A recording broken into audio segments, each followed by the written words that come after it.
बुझी मोमबत्ती। एक पिता अपनी 4 वर्षीय बेटी मिनी से बहुत प्रेम करता था। बेटी भी अपने पिता से बहुत लगाव रखती थी और हमेशा अपनी तोतली आवाज़ में पापा पापा कहकर पुकारा करती थी।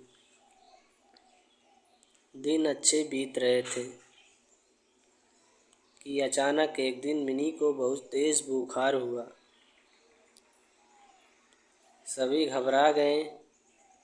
वे उसे डॉक्टर के पास ले गए, पर वहाँ ले जाते जाते मिनी की मृत्यु हो गई। परिवार पे तो मानो पहाड़ ही टूट पड़ा और पिता की हालत तो मृत व्यक्ति के समान हो गई। मिनी के जाने के हफ्तों बाद भी वे ना किसी से बोलते ना बात करते, बस रोते ही रहते। यहाँ तक कि उन्होंने ऑफिस जाना भी छोड़ दिया और घर से निकलना भी बंद कर दिया। आस पड़ोस के लोगों और नात रिश्तेदारों ने उन्हें समझाने की बहुत कोशिश की, पर वे किसी की ना सुनते। उनके मुख से बस एक ही शब्द निकलता, मिनी। एक दिन ऐसे ही मिनी के बारे में सोचते सोचते उनकी आँख लग गई और उन्हें एक स्वप्न आया। उन्होंने देखा स्वर्ग में सैकड़ों बच्चियाँ परी बनकर घूम रही हैं। सभी सफ़ेद पोशाकें पहने हुए और हाथ में मोमबत्ती लेकर चल रही हैं। तभी उन्हें मिनी भी दिखाई दी। उसे देखते ही पिता बोले, मिनी मेरी प्यारी बच्ची, सभी परियों की मोमबत्तियाँ जल रही हैं, पर तुम्हारी बुझी क्यों है? तुम इसे जला क्यों नहीं लेती?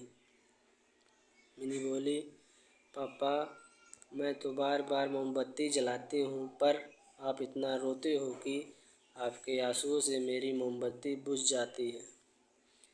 ये सुनते ही पिता की नींद टूट गई। उन्होंने अपनी गलती का एहसास हो गया।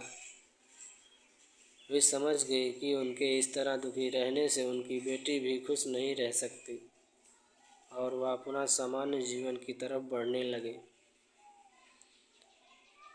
मित्रों, किसी करीबी के जाने का गम शब्दों से बयां नहीं किया जा सकता, पर कहीं ना कहीं हमें अपने आप को मजबूत करना होता है और अपनी जिम्मेदारियों को निभाना होता है।